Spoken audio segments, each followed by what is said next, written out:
सालों से यही चलता हुआ आ रहा है कि इलेक्शन के टाइम पर इलेक्शन को जीतने के लिए कैंडिडेट्स कई वादे करते हैं। लोकसभा चुनाव से ठीक पहले कांग्रेस पार्टी ने इम्पोर्टेंट गारंटी सामने रखी हैं। ये गारंटीज बेसिकली महिलाओं के लिए है, मतलब इसे नारी न्याय का नाम दिया गया है, मतलब महिलाओं के लिए न्याय या फिर जस्टिस टू वीमेन बोल सकते हो। कांग्रेस के द्वारा ये जो दी जा रही गारंटीज हैं, नारी न्याय गारंटी, इनको अपने घोषणा पत्र का हिस्सा बनाया है उन्होंने, जिसमें कुल 5 गारंटी शामिल है। तो आज की इस वीडियो में मैं ये 5 गारंटीज के बारे में बात करूंगा। संभावना ये है कि इस हफ्ते के लास्ट में या फिर अगले हफ्ते चुनाव आयोग के द्वारा मॉडल आचार संहिता लागू की जाएगी। उनका मेन लक्ष्य ये है कि महिलाओं को अलग अलग सेक्टर्स में एम्पावरमेंट प्रदान किया जाए ताकि वे घर से बाहर निकलकर बड़े पैमाने पर काम कर सकें। इसी विषय में राहुल गांधी ने महाराष्ट्र के धुले जिले में भारत जोड़ो न्याय यात्रा के दौरान इसकी अनाउंसमेंट की और ये बताया कि देश में महिलाओं को कई तरीके से चैलेंजेस का सामना करना पड़ता है। ये गारंटीज बेसिकली फाइनेंशियल सपोर्ट और जॉब अपॉर्चुनिटीज से जुड़ी हुई है।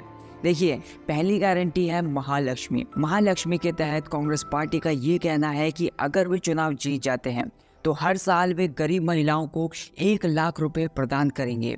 अभी ये साफ तरीके से नहीं बताया गया है कि ये गरीब महिलाएं कौन सी होंगी, मतलब उनका क्या इंटेंशन है गरीब महिलाओं को लेकर। ये नहीं बताया गया है कि कौन सी महिलाएं हो सकती हैं, इसमें कौन सी महिलाएं लिस्टेड होंगी। 2019 के लोकसभा इलेक्शन से पहले भी राहुल गांधी ने ये अनाउंसमेंट की थी, जिसमें राहुल गांधी ने ये कहा था कि देश के 20% परिवारों को मिनिमम इनकम की गारंटी दी जाएगी और हर साल 72,000 रुपये प्रोवाइड किया जाएगा। ये घोषणा अब 1 लाख रुपए की कर दी गई है। देखने वाली बात यह है कि इससे मंथली अगर हम कैलकुलेट करें तो लगभग 8 से 8,500 रुपये पर मंथ आता है, जो कि एक अच्छा अमाउंट है।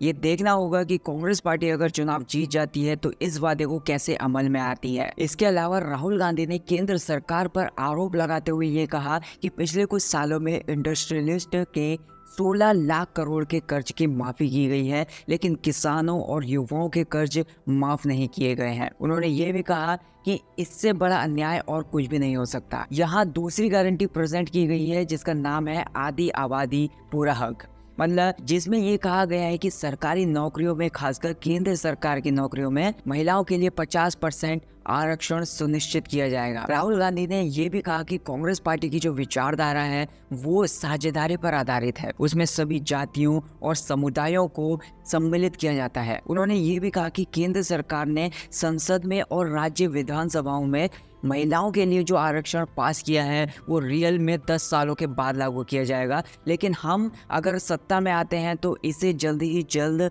लागू करने की कोशिश करेंगे। लेकिन अब ये क्वेश्चन आता है कि हम सरकारी नौकरियों में 50% आरक्षण प्रदान करेंगे, तो अभी प्रेजेंट में केवल लगभग 11% महिलाएं ही केंद्र सरकार की नौकरियों में देखी जा सकती हैं। रियल में केंद्र सरकार के कुल कर्मचारियों की संख्या लगभग 30.8 लाख है, जिसमें से महिलाओं की संख्या लगभग 10.9% है। लगभग हर 100 एम्प्लॉयज में से केवल 11 महिलाएं हैं जो कि सरकारी नौकरी पर हैं केंद्र सरकार में। पिछले साल ही केंद्रीय मंत्री जितेंद्र सिंह ने यह कहा था कि 2014 के बाद से महिलाओं की भर्ती दोगुनी हो गई है, जो पहले लगभग 6% थी और अब लगभग 12% हो चुकी है। तीसरी गारंटी है शक्ति का सम्मान, जिसमें महिलाएं जो अलग अलग जगह काम करती हैं, जैसे आंगनवाड़ी में काम करती हैं, आशा वर्कर्स के रूप में काम करती हैं और मिड डे मील वर्कर्स के रूप में काम करती हैं, उनकी मंथली इनकम को कांग्रेस पार्टी दोगुना करने का वादा करती है। यहाँ पर चौथी गारंटी के रूप में अधिकार मैत्री को मेंशन किया गया है, जिसका मतलब ये है कि एक नोडल ऑफिसर महिलाओं को उनके अधिकारों की शिक्षा देगा, उनको एजुकेट करेगा और उनको ये बताएगा कि सरकार घोषणा करती है कि महिलाओं को कुछ धनराशि प्रदान करे, कुछ अमाउंट प्रदान किया जाए, तो अक्सर ये देखा गया है कि लोग अपने हक का लाभ नहीं उठा पाते हैं। इसलिए ये नोडल ऑफिसर अधिकार मैत्री महिलाओं को उनके हक का लाभ उठाने में सहायता करेंगे। इसके बाद 5वीं गारंटी के रूप में सावित्री बाई फुले हॉस्टल की बात की गई है, इसके तहत राहुल गांधी का ये कहना है कि सत्ता में आने पर भारत सरकार हर डिस्ट्रिक्ट हेडक्वार्टर में कम से कम एक हॉस्टल बिल्ड करेगी। ये हॉस्टल जो काम करने वाली महिलाएं हैं उनके लिए होगा ताकि अप्रिसिएशन मिले। इसके साथ ही देश भर में जो भी अभी फिलहाल हॉस्टलों की संख्या है उसको दोगुना कर दिया जाएगा। ये है 5 गारंटी जिनके बारे में हमने बात की है। नेक्स्ट मैं बात करूंगा, ये देखकर बहुत ज्यादा दुख हुआ कि तेजस फाइटर जेट का शानदार रिकॉर्ड टूट गया है। ये घटना एक ऐसे समय में हुई जब भारत अपनी इंडिजिनस डिफेंस टेक्नोलॉजी को दुनिया के सामने पेश करने वाला था। ये तेजस फाइटर का राजस्थान के जैसलमेर में क्रैश हुआ है। ये सच है कि तेजस का जो निर्माण हुआ था या फिर इसको बनाना शुरू किया था वो 2001 में किया गया था। मतलब 2001 से तेजस फाइटर को बनाया जा रहा है और तब से ऐसे कई प्रोटोटाइप उड़ान भर चुके हैं। भारतीय वायुसेना में शामिल होने के बाद ये पहला क्रैश है जो कि एक अद्भुत सेफ्टी रिकॉर्ड को दिखाता है। दुनिया में ऐसे बहुत ही कम फाइटर जेट हैं जिनके इतने शानदार सेफ्टी रिकॉर्ड्स होंगे, लेकिन अनफॉर्चुनेटली ये जो घटना हुई है वो बहुत ज्यादा गलत समय पर हुई है। जैसे कि आप जानते हैं कि भारत शक्ति नाम का युद्ध अभ्यास राजस्थान में ऑर्गेनाइज किया जा रहा है। ये युद्ध अभ्यास में मेन फोकस भारत के अपने खुद के हथियारों पर है और बहुत हद तक ये युद्ध अभ्यास बहुत अच्छे तरीके से चल रहा था।